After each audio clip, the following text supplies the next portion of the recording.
দেখেন ওর কি অবস্থা। ওর কি এখন হাড় খাওয়ার বয়স হয়েছে? হ্যাঁ, এইটুকু বাচ্চা, ওর কি এখন হাড় খাওয়া বয়স হয়েছে তোর? তুই যে হাড় খাস, তোর জন্য তো আমি সলিড খাবার দিছি। ওইটা খাওয়া বাদ দিয়ে এটা খাইছিস কেন?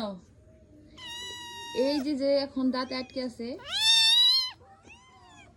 এখন এখন আটকে আছে, এই যে ওরা আম্মা চলে আইছে, আটকে আইছে, এখন কে কে কে কে কে কে করতেছে, চোখ দিয়ে অলরেডি পানি এসে পড়ছে।